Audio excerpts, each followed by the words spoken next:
नमस्ते दोस्तों। आज का डेट है 26 फरवरी 2024 और अभी हम डिस्कस करेंगे द हिंदू के कुछ इंपॉर्टेंट आर्टिकल्स हिंदी में। तो सबसे पहला आर्टिकल हम लोग डिस्कस करेंगे, ये पहले भी डिस्कस किए हैं, रायसीना डायलॉग के बारे में। लेकिन इसमें कहा जा रहा है कि इसमें कहीं ना कहीं विविधता की कमी है। जो हम लोग विदेशी नीतियों पर बातचीत कर रहे हैं उसमें विविधता का अभाव है। सिर्फ और सिर्फ हम लोग जितने भी बड़े कंट्रीज हैं उसके साथ संबंध को बेहतर करने में पुल बनाने का कार्य कर रहे हैं, ब्रिज बनाने का कार्य कर रहे हैं। ठीक है। यहाँ पे एक बात और कहा जाता है हमारे विदेश मंत्री एस जयशंकर के द्वारा कि विश्वामित्र मतलब कि एक वैश्विक मित्र के रूप में भारत जो है वो उभरना चाहता है वैश्विक पटल पे।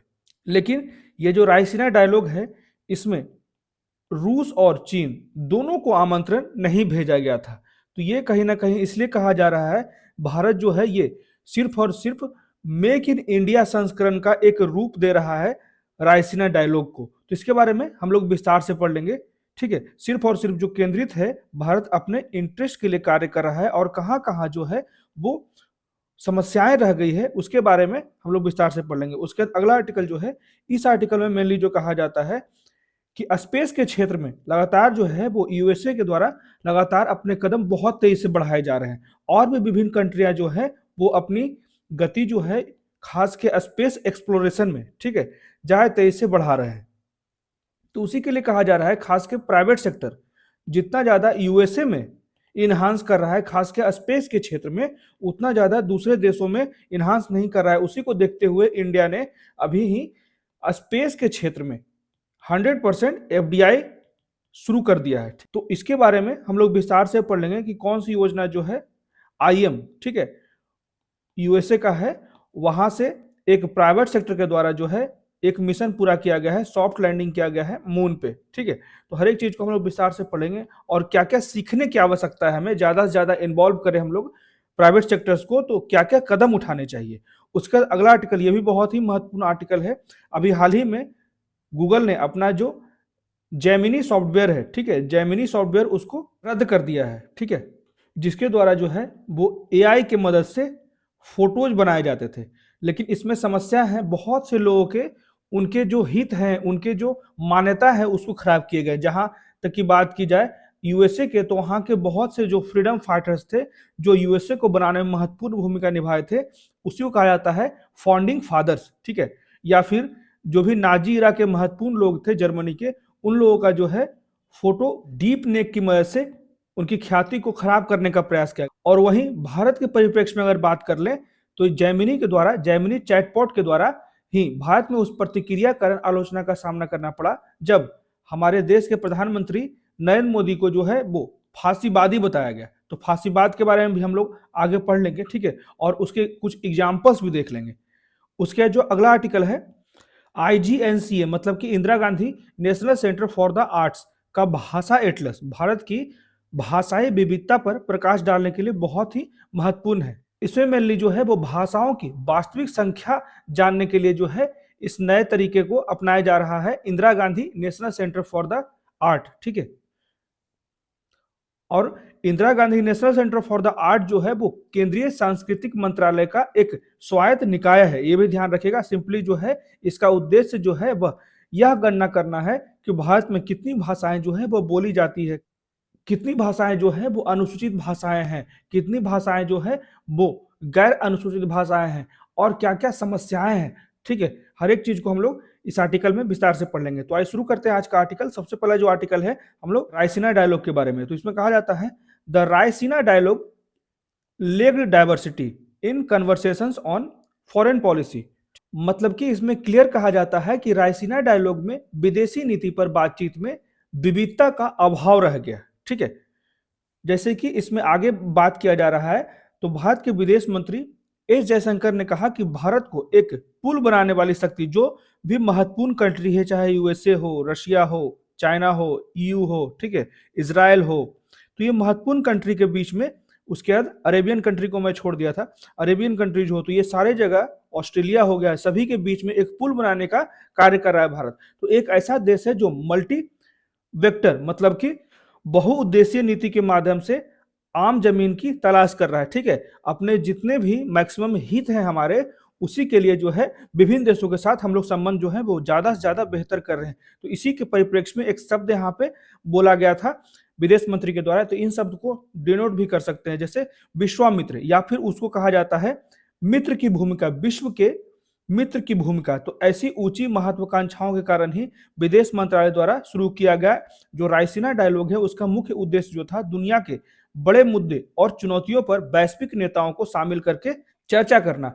तो इस कार्यक्रम का जो उद्घाटन किया गया वो ग्रीक प्रधानमंत्री क्यारिकोस मित्सोटाकिस ने IMEC, ठीक है, भारत मध्य पूर्व यूरोपीय आर्थिक गलियारे जैसे कनेक्टिविटी परियोजनाओं के महत्व के बारे में बातचीत की गई। ठीक है, ग्रीस का लगातार जो है इसलिए प्रभाव बढ़ रहा है क्योंकि जहां इजराइल और हमास के बीच में युद्ध के कारण जो है India mid east economic corridor जो है वो थोड़ा अप्रभावी हो गया था। तो ग्रीस के आ जाने से, ग्रीस के साथ भारत के बेहतर संबंध हो जाने से जो हमारा India mid east economic corridor है वो बेहतर हो सकता है। ठीक है, तो इसी में आगे कहा जाता है कि वैश्विक शासन, यहाँ पे क्या क्या बातचीत की गई, तो वैश्विक शासन की बात की गई।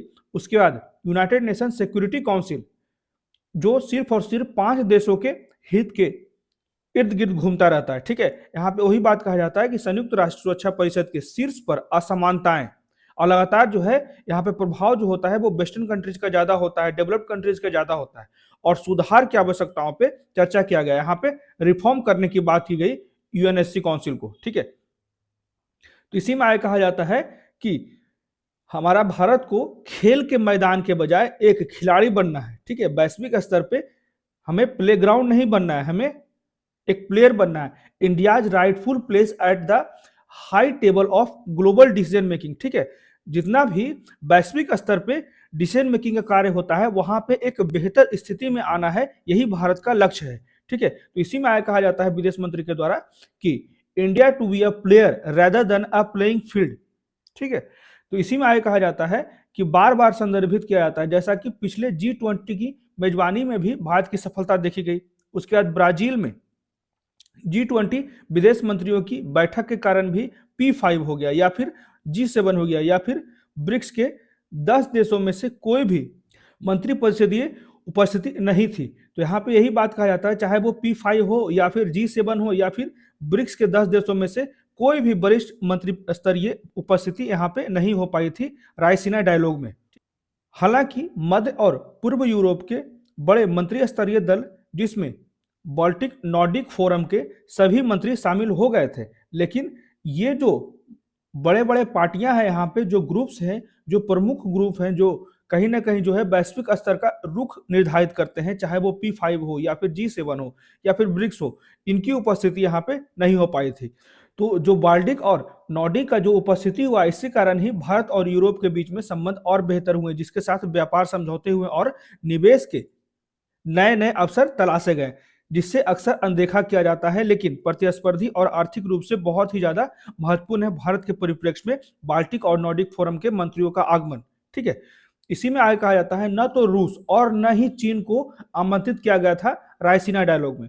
हालांकि बातचीत का सबसे बड़ा हिस्सा जो है वो वैश्विक संघर्षों पे ही रहा, क्योंकि यहाँ पे 3 तरफ जो है वो संघर्ष हो रहे हैं, चाहे वो रूस यूक्रेन हो या फिर इजराइल या हमास हो। ठीक है, उसके बाद रेड सी में हमले हो गए, उसके बाद चाइना और साउथ चाइना सी। तो ये कुछ महत्वपूर्ण जो मुद्दे थे जिसपे बहुत ज्यादा बातचीत हुई रायसीना डायलॉग में। ठीक है, उसी की बात यहाँ पे की जा रही है, चाहे वो यूक्रेन और रूस के बीच में युद्ध हो। ठीक है, वहां पे उसके बाद चीन को ज्यादा से ज्यादा कंट्रोल करने की बात की जा रही है, क्योंकि यहाँ पे रूस और चीन जो है वो आमंत्रित नहीं थे। तो इसी में आगे कहा जाता है कि दक्षिण पूर्व एशिया, लैटिन अमेरिका और यहाँ तक कि दक्षिण एशिया, नेपाल और भूटान को छोड़कर ने न्यूनतम उपस्थिति की। तो यहाँ पे देख सकते हैं कि इस रायसीना डायलॉग में साउथ ईस्ट एशिया से भी बहुत कम प्रतिनिधित्व आए थे, वहीं लैटिन अमेरिका या फिर दक्षिण एशिया से भी बहुत कम प्रतिनिधित्व आए थे, नेपाल और भूटान को छोड़ दिया जाए तो एक बहुत बड़ी स्थिति से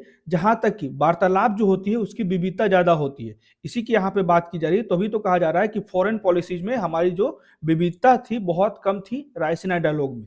ठीक है, उसी की यहाँ पे बात की जाए। तो इस तरह की चूक का मतलब न केवल विदेश नीति की सोच के लिए भारत के प्रमुख मंच पर बातचीत में विविधता की कमी है, बल्कि यहाँ पे जो हमारे विदेश मंत्री हैं उनके अन्यथा ध्वनि अवलोकन से भी कुछ दूर ले जाता है कि रायसीना डायलॉग जो है वो कहता है कि ग्लोबल पब्लिक का एक मेक इन इंडिया संस्करण है। ठीक है, सिर्फ और सिर्फ जो है वो रायसीना डायलॉग वो ग्लोबल पब्लिक का एक मेक इन इंडिया संस्करण था। तो ये पूरा का पूरा आर्टिकल था, इसलिए आज मैं सोचा कि रायसीना डायलॉग की समस्याएं क्या क्या थी, कहाँ पे विविधता की कमी रह गई थी, उस सारे पॉइंट्स को हम लोग डिस्कस कर लिए। अब बढ़ते हैं अगले आर्टिकल की तरफ। इसमें सिंपली जो है वो स्पेस के क्षेत्र में ज्यादा से ज्यादा प्राइवेट सेक्टर को लाने की बात की जा रही है, जिससे कि रिसर्च एंड डेवलपमेंट ज्यादा से ज्यादा बढ़े, उससे स्पेस एक्सप्लोरेशन ज्यादा से ज्यादा बढ़े। उसी का एग्जाम्पल दिया जाता है यूएसए का, जहां पे सीएलपीएस मतलब कि कॉमर्शियल लूनर पेलोड सर्विसेज के द्वारा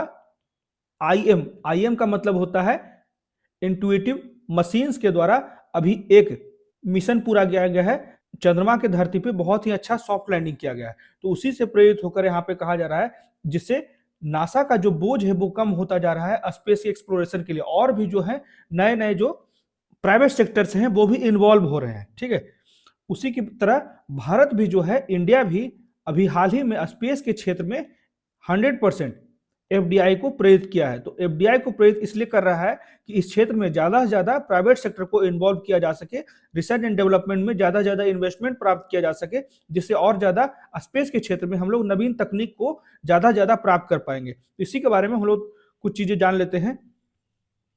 यहाँ पे कहा जाता है, इतिहास में दूसरी बार चंद्रमा पर उतरने की गति बहुत तेजी से बढ़ गई है सभी देशों के बीच में, लेकिन अब अधिक देशों ने नवीन पौधों की एक तकनीक के साथ साथ इस प्रतिस्पर्धा में शामिल हो गए हैं। यहाँ पे नवीन पौधों नहीं होगा, नवीन प्रौद्योगिकी। ठीक है, और तकनीक के साथ साथ इस प्रतिस्पर्धा में शामिल हो गए। सभी देश चाह रहे हैं जितना ज्यादा से ज्यादा वो अपना स्पेस एक्सप्लोरेशन मिशन को कंप्लीट कर सके। तो यही बात यहाँ पे कहा जाता है कि चंद्रयान-3 की सॉफ्ट लैंडिंग से पुष्टि की गई कि औपनिवेशिक छाया से उभरने वाले एक प्रभावशाली अंतरिक्ष अनुसंधान और उड़ान प्रदाता के रूप में जो है वो इसरो, इसमें शामिल प्रौद्योगिकियों और प्रक्रियाओं की समझ और उसके द्वारा चुने गए विकल्प जो है वो बहुत ही अच्छे रहे। यहाँ पे बहुत से एग्जाम्पल दे सकते हैं इंडिया के परिप्रेक्ष्य में, चाहे वो चंद्रयान-3 हो, ठीक है, या फिर आदित्य L1 मिशन हो, उससे पहले मार्स मिशन देख सकते हैं कि कितना सस्ता, भारत का सबसे ज्यादा बेहतर रहता है कि बहुत कम पैसे में सोलर एनर्जी ज्यादा से ज्यादा उपयोग करते हैं जितने भी भारत के मिशन होते हैं। तो इसलिए ये भी देखना बहुत जरूरी है कि जितने भी, चाहे वो चीन हो, रूस हो या फिर यूएसए का जो खर्च होता है उसका लगभग कई गुना पैसे कम खर्च करते हैं भारत अपने मिशन में। तो ये भी देखने की बात है। जैसे हाल ही में रूस के द्वारा एक लूना 25 मिशन जो विफल हो गया था चंद्रमा पे लैंड करने में, ठीक है, तो इससे बहुत सी चीजें जो कमियां रह गई उसे सीखने की बात है। ठीक है, और 22 फरवरी को अमेरिका स्थित, इसी की हम लोग बात कर रहे थे, इंट्यूसिव मशीन्स के द्वारा, यही एक है जो प्राइवेट फर्म्स है, चंद्रमा पर रोबोटिक यान की सॉफ्ट लैंडिंग कराने में पहली निजी कंपनी। तो याद रखिएगा, इंट्यूसिव मशीन जो है वो पहली निजी कंपनी है जो चंद्रमा पर रोबोटिक्स यान की सॉफ्ट लैंडिंग कराने में सफल हो गया है। तो नासा के वाणिज्यिक मिशन, तो अमेरिका में कई अंतरिक्ष सेवा प्रदाताओं की सफलता उनके प्रारंभिक वर्षों में नासा के महत्वपूर्ण समर्थन में निहित है। तो उसी की तरह जो है इंट्रूसिव मशीन भी है, ठीक है, जो प्राइवेट फर्म है। तो आईएम ने, इंट्रूसिव मशीन ने नासा के वाणिज्यिक चंद्र पेलोड सर्विसेज, इसी को कहा जाता है सीएलपीएस, जो हम लोग फिगर में देख रहे हैं, कॉमर्शियल लूनार पेलोड सर्विसेज, कार्यक्रम के माध्यम के रूप में चंद्रमा पर अपना ओडिसियस लैंडर लॉन्च किया और सही तरीके से सफलता से वो उसे सॉफ्ट लैंडिंग कराने में सफल हुआ। लेकिन वहां पे कुछ समस्याएं आई थी। आईएम के ओडिसियस की यात्रा का अंतिम चरण जब था तो बहुत ज्यादा उतार चढ़ाव हुआ था। भारत का भी हम लोग लाइव देख रहे थे कि बहुत ज्यादा जब सॉफ्ट लैंडिंग होती है तो उस समय उतार चढ़ाव होता ही है। तो जैसा ही उसका उतरना शुरू हुआ, जो लैंडर का नेविगेशन है वो खराब हो गया था, जिससे आईएम इंजीनियर्स को जल्दी से एक मरम्मत करने और इसे यान तक पहुंचाने के लिए मजबूर होना पड़ा और इसे एक प्रयोगात्मक नासा उपकरण पर स्विच करने का निर्देश दिया गया। ठीक है, लेकिन सॉफ्ट लैंडिंग करने में कामयाब भी हो गया। तो ये पहला ऐसा जो प्राइवेट फर्म्स था जो अपने रोबोटिक्स मिशन को सही तरीके से मून के सरफेस पे उतारने में सफल रह गया सॉफ्ट लैंडिंग के द्वारा। ठीक है, तो इसलिए भारत को भी सीखने की आवश्यकता है। यहाँ पे इसी की बात हम लोग कर रहे थे, इंट्रोसिव मशीन, इसका फिगर देख सकते हैं। ठीक है, तो भारत को भी इससे बहुत ज़्यादा सीखने की आवश्यकता है कि भारत ने हाल ही में अपने राष्ट्रीय अंतरिक्ष कार्यक्रम के कुछ हिस्सों में, ठीक है, यहाँ पे भी कुछ-कुछ जो सीमितताएँ देखी गई है, लिमिटेशन देखी गई है, कुछ हिस्सों में 100% एफडीआई दे दिया है, ठीक है? जिससे भविष्य में इसरो के बोझ को कम करने के लिए भारतीय स्टार्टअप के बीच एक स्वस्थ प्रतिस्पर्धा, ठीक है, हेल्दी कंपटीशन का मार्ग प्रशस्त हो सके, ठीक है, उससे ज़्यादा से ज़्यादा इन्वेस्टमेंट हो सके और रिसर्च एंड डेवलपमेंट ज़्यादा से ज़्यादा बढ़ सके। और अंतरिक्ष एक ऐसा क्षेत्र है जिसमें राष्ट्र के बीच और उनके भीतर व्यापक सहयोग की आवश्यकता होती है, ठीक है। ये था पूरा का पूरा आर्टिकल कि स्पेस के क्षेत्र में हमें अमेरिका से सीखने की आवश्यकता है, जिस तरह से वहाँ के जो बहुत से प्राइवेट फर्म्स है, चाहे वो स्पेस एक्स है, हम लोगों ने यहाँ पे देखा था बहुत सारे, मैं यहाँ पे प्राइवेट फर्म्स का नाम दिया हूँ, ठीक है, एरोजेट हो गया, उसके बाद ब्लू ओरिजिन हो गया, स्पेस एक्स हो गया, ठीक है, फायरफ्लाई हो गया, और एक अभी हम लोग बात किए थे आईएम, ठीक है। तो ये सारे जो है वहां बहुत ज्यादा प्रतिस्पर्धा करते हैं, खासकर स्पेस के क्षेत्र में, ठीक है। उसी तरह से भारत को भी ज्यादा से ज्यादा प्राइवेट सेक्टर को इन्वॉल्व करने के लिए जो है वो एफडीआई को और ज्यादा बेहतर करने के लिए और ज्यादा 100% एफडीआई के लिए प्रेरित किया जा रहा है, ठीक, जिससे भारत भी अपने स्पेस के क्षेत्र में सही तरीके से और ज्यादा स्टार्टअप्स को इन्वॉल्व कर पाए। तो ये था पूरा का पूरा आर्टिकल जिसमें कहा जा रहा है कि स्पेस के एक्सप्लोरेशन के लिए प्राइवेट सेक्टर को आगे लाने की जरूरत है। अब देख लेते हैं अगला आर्टिकल। इसमें कहा जाता है why has Google paused Gemini ability to generate AI image of people, ठीक है। अभी हाल ही में गूगल के द्वारा जो है वो जेमिनी की जो क्षमता थी एआई बेस्ड फोटो बनाने का, उसकी क्षमता को पॉज कर दिया गया है, रोक दिया गया है। तो क्या समस्याएं थी इसको हम लोग विस्तार से पढ़ लेते हैं, ठीक है। तो गूगल ने लोगों की एआई छवियां उत्पन्न करने की जेमिनी की क्षमता को क्यों रोक दिया है? तो 22 फरवरी को गूगल ने घोषणा किया कि वह जेमिनी की लोगों की छवियां बनाने की क्षमता को रोक देगा, ठीक है। तो यहाँ पे बहुत सी समस्याएं आई, जहां पे एक समस्या यहाँ पे देखा गया है जिसमें अमेरिका के संस्थापक पिता, जब अमेरिका बना उसमें जो लोग बहुत ज्यादा सहयोग किए, जैसे भारत में फ्रीडम फाइटर्स होते हैं, स्वतंत्रता सेनानी होते हैं, उसी तरह से अमेरिका में फाउंडिंग फादर्स हैं, और जो भी नाजी इरा के जो बेहतर लोग थे जर्मनी के, उनकी विविध छवियां शामिल थी, और इन छवियों को गलत ऐतिहासिक छवि के रूप में उत्पन्न किया गया इन एआई टूल्स के द्वारा, जेमिनी के द्वारा, ठीक है। इसलिए जो है अभी हाल ही में गूगल ने इसे प्रतिबंधित कर दिया है, और दोनों ही मामलों में उपकरण की ऐसी छवियां उत्पन्न कर रहा था जो जनरेटिव एआई में पाए जाने वाले लिंग और नस्लीय रूढ़िवादिता को नष्ट करती प्रतीत हो रही थी।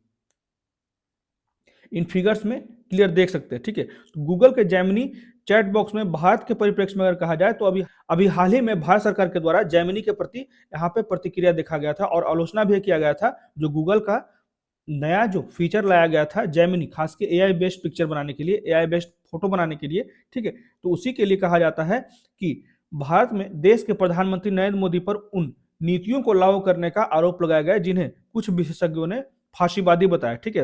मतलब कि प्रधानमंत्री नरेंद्र मोदी को फांसीवादी बताया जा रहा था जेमिनी चैटबॉट के द्वारा, ठीक है।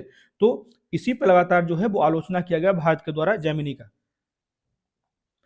तो इसी में आगे कहा जाता है कि अमेरिका के संस्थापक पिता या फिर पोप, जो कि चर्च के पुजारी होते हैं, जैसी ऐतिहासिक रूप से महत्वपूर्ण हस्तियां, तो ये सारे जो ऐतिहासिक रूप से महत्वपूर्ण हस्तियां हैं, उनके संकेतकों के परिणाम स्वरूप रंगीन लोगों की छवियां सामने आई है, जिससे कि बॉट के पूर्वाग्रह के बारे में चिंताएं उत्पन्न होती है, ठीक है। तो कोई भी अगर प्रोग्रामिंग की जाती है तो वो जो भी प्रोग्रामिंग कर रहा है कहीं ना कहीं उसकी मानसिकता भी उसमें इन्वॉल्व होती है, यही बात यहाँ पे कहा जाता है।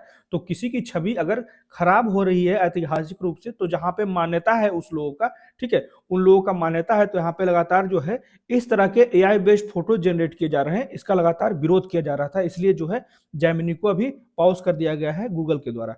तो इसी में आगे कहा जाता है कि जैसे यूएसए के जितने भी व्हाइट कम्युनिटी के लोग हैं, ठीक है, गोरे लोग हैं, उनकी छवियों को भी लगातार जो है ये जेमिनी के द्वारा उनके कलर्स को चेंज कर दिया जाता है। इससे इन लोगों को भी उनके अस्तित्व के विरुद्ध शिकायत किया है, ठीक है, जिसके परिणाम स्वरूप चैटबॉट ने एक निश्चित जातीयता या फिर नस्ल निर्दिष्ट करने वाली छवियों को उत्पन्न करने में असमर्थ रहकर जवाब दिया गया है। तो इसको बेहतर तरीके से समझ सकते हैं, जैसे Gemini chatbot seemingly refuse to generate image of white people, ठीक है, व्हाइट पीपल का बहुत अच्छे तरीके से इमेज को जनरेट करने में अभी भी सफल नहीं हो रहा है, leading to factually inaccurate result, ठीक है, फैक्चुअली जो है वो इनएक्यूरेट रिजल्ट दे रहे हैं।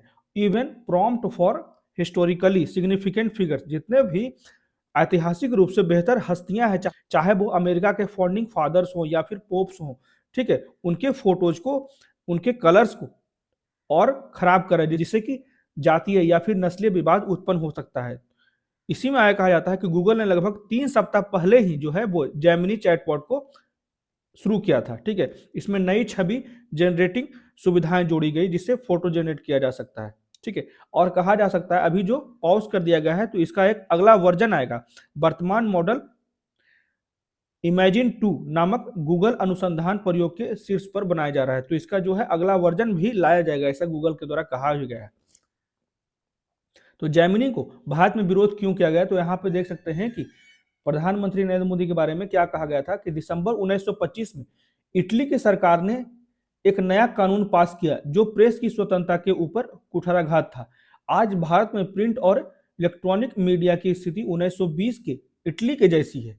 तो बिकाऊ मीडिया की एक पूरी फौज खड़ी है जो लगातार एक व्यक्ति विशेष का महामंडन करती है, ठीक है।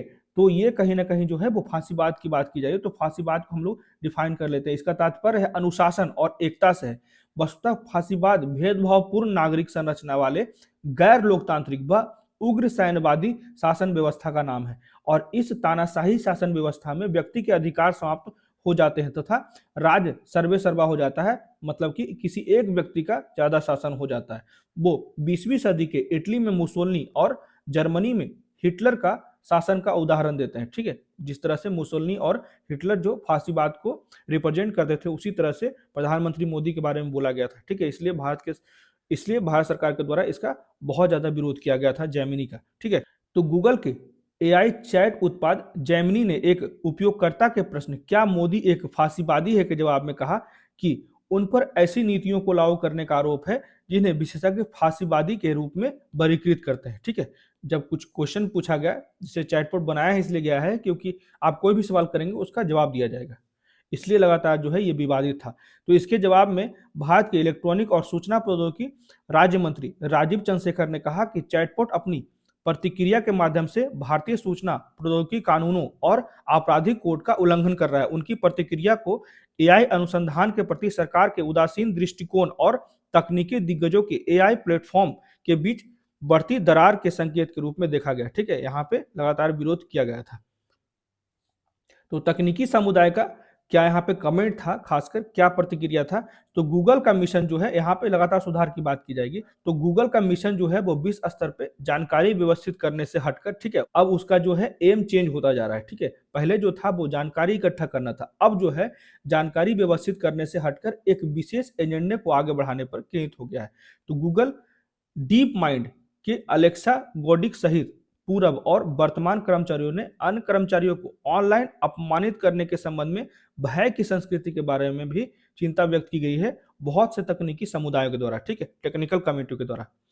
तो इसी में आगे कहा जाता है कि आलोचनाओं पर गूगल का क्या प्रतिक्रिया आया, गूगल की आधिकारिक प्रतिक्रिया भी आई। तो गूगल समस्या को ठीक करने की बात की जा रही है और छवि निर्माण सुविधाओं को अस्थायी रूप से रद्द कर दिया गया है, ठीक है, और जल्द ही एक बेहतर संस्करण फिर से लाया जाएगा, ऐसा गूगल के द्वारा जो है ऑफिशियल स्टेटमेंट दिया गया। तो गूगल के उत्पादों के वरिष्ठ निदेशक जो है उसने कहा कि जेमिनी के साथ समस्याओं को स्वीकार किया गया है, मतलब कि इसने माना है कि हाँ जेमिनी में समस्याएं हैं, और कहा कि टीम अपनी त्रुटियों को ठीक करने के लिए लगातार जो है वो कार्य कर रही है।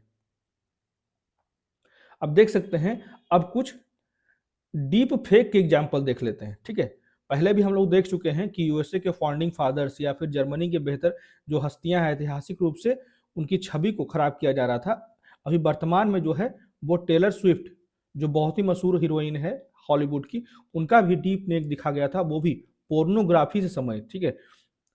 तो यही बात यहाँ पे कहा जा रहा था कि सामग्री तैयार करते समय प्रतिक्रिया का सामना करने वाला जेमिनी पहला एआई चैटबॉट नहीं है, मतलब कि सिर्फ और सिर्फ समस्या पहला ये चैटबॉट ऐसा नहीं है जिसपे लगातार जो है वो विवाद उत्पन्न हो गया है। बहुत से एआई चैटबॉट पे लगातार जो है वो विवाद हुए हैं। तो हाल ही में माइक्रोसॉफ्ट को अपना स्वयं का डिजाइनर टूल समायोजित करना पड़ा, जिसमें कहा गया कि टेलर स्विफ्ट और अन्य मशहूर हस्तियों की डीप फेक अश्लील छवियां उत्पन्न करने के लिए कुछ लोग द्वारा एआई टूल के उपयोग के करने का समायोजन आवश्यक था। ठीक है, अभी हाल ही में हम लोगों ने देखा था कि इंडियन एक्ट्रेस रश्मिका मंदाना के भी जो है डीप फेक का न्यूज आया था। ठीक है, उसके बाद इसी में आगे कहा जाता है कि यथार्थवादी वीडियो बनाने में सक्षम ओपन एआई के नवीनतम एआई वीडियो जनरेट टूल जो है वो गलत सूचना फैलाने के लिए टूल के दुरुपयोग पर भी सवाल उठाया जाता है। ठीक है, जिसमें ओपन एआई ने हिंसक, यौन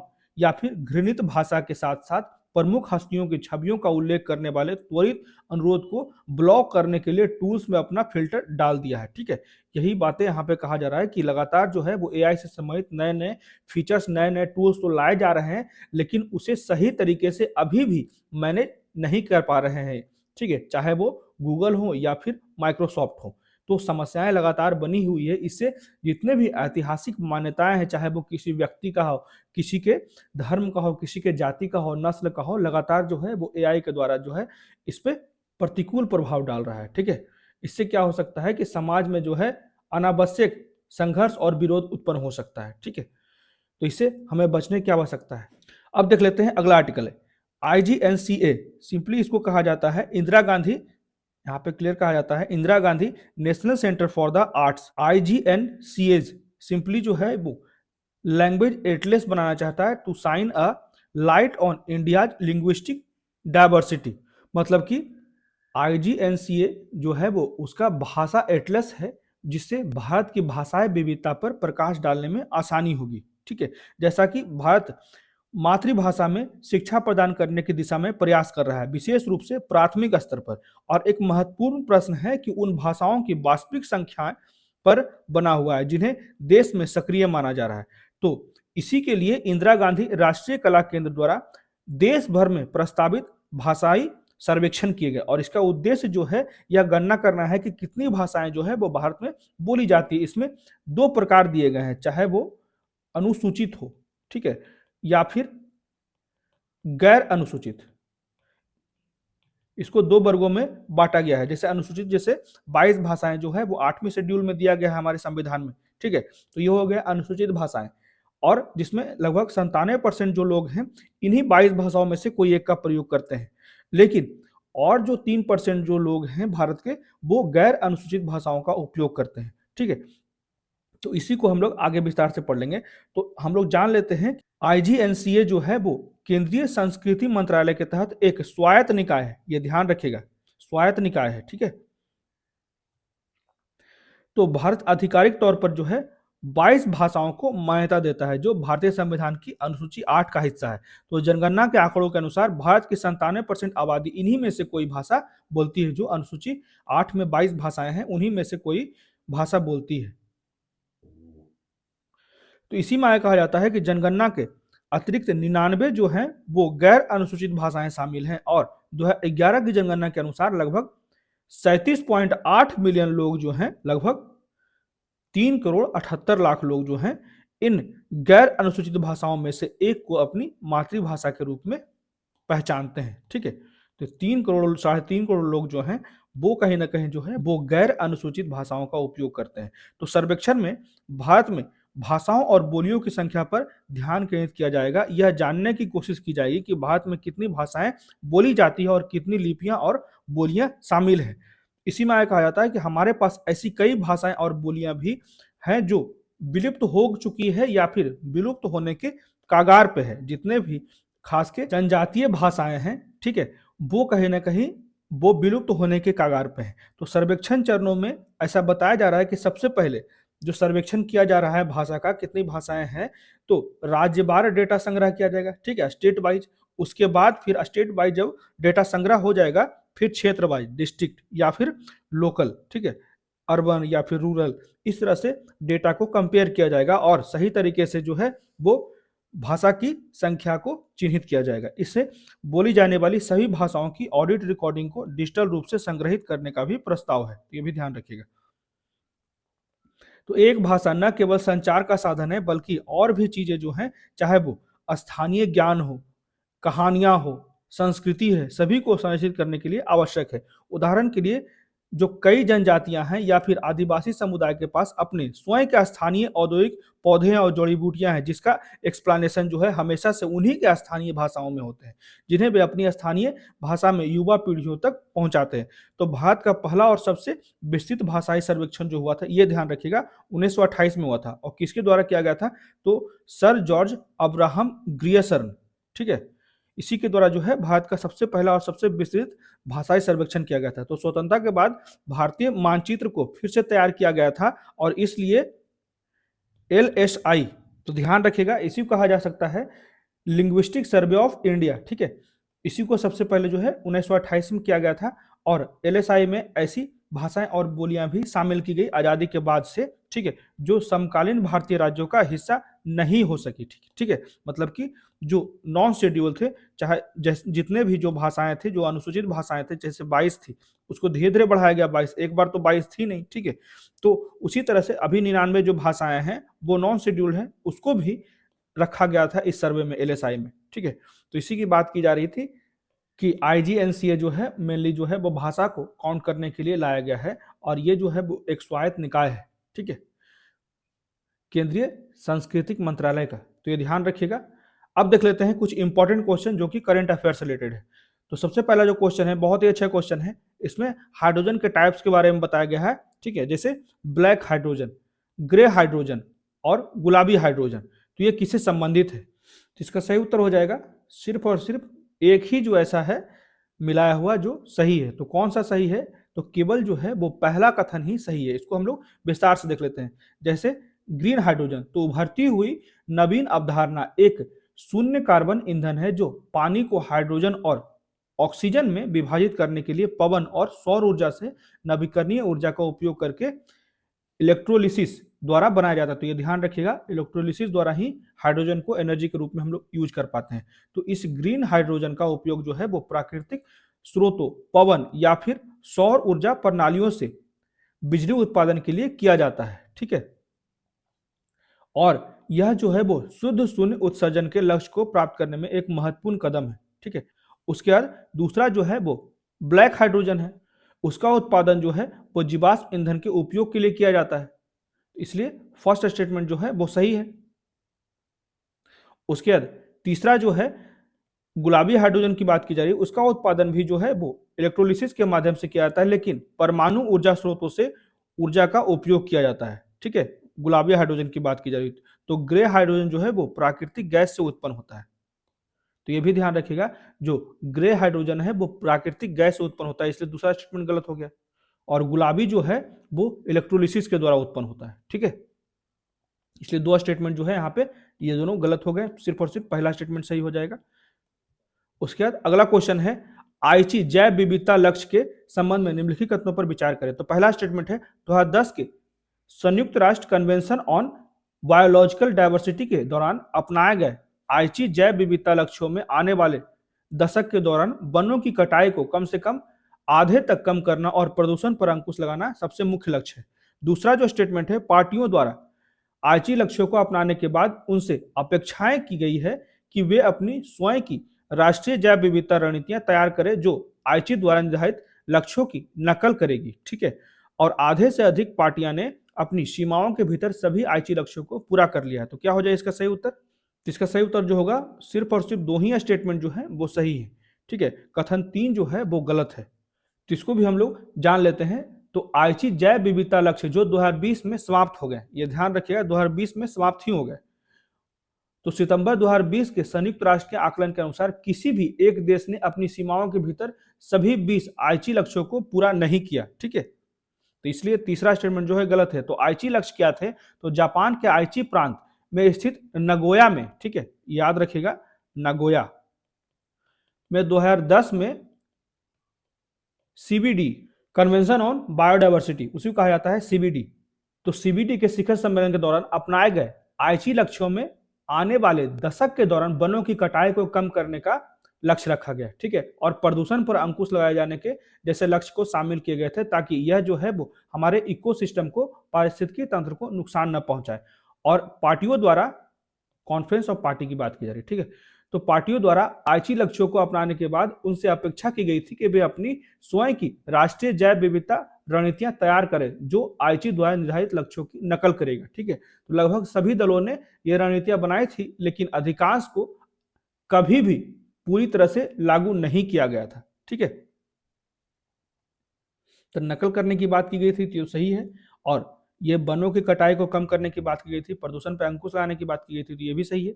इसलिए पहला और दूसरा स्टेटमेंट सही है, तो केवल दो ही सही है, तीसरा गलत है। उसके बाद अगला क्वेश्चन है, गहरे समुद्र में खनन डीप सी माइनिंग के संबंध में निम्नलिखित तथ्यों पर विचार करें। तो पहला स्टेटमेंट है, समुद्र से 200 मीटर से नीचे खनिज संसाधनों के निष्कर्षण को गहरे समुद्र में खनन कहा जाता है। Deep sea conservation coalition international seabed authority की एक पहल है जो गहरे समुद्र के पारिस्थितिकी तंत्र की सुरक्षा करता है। और तीसरा जो स्टेटमेंट है, भारत को अब तक अंतरराष्ट्रीय सीबेड अथॉरिटी से 2 अन्वेषण अनुबंध दिए गए हैं, एक जो है वो पॉलीमेटेलिक नोड्यूल्स के लिए और एक जो है वो पॉलीमेटेलिक सल्फाइड के लिए। तो क्या हो जाएगा इसका सही उत्तर? तो इसमें जो हो जाएगा केवल 2 कथन ही सही होंगे, इसमें भी दूसरा स्टेटमेंट जो है वो गलत है। इसको भी हम लोग देख लेते हैं। तो international union for conservation of nature के अनुसार समुद्र से 200 मीटर से नीचे खनिज संसाधनों के निष्कर्षण को गहरे समुद्र में खनन कहा जाता था, इसलिए पहला स्टेटमेंट सही हो गया। उसके बाद दूसरा जो है, गहरे समुद्र संरक्षण संगठन गहरे समुद्र के पारिस्थितिकी तंत्र की सुरक्षा के लिए 2004 में गठित एक पहल था।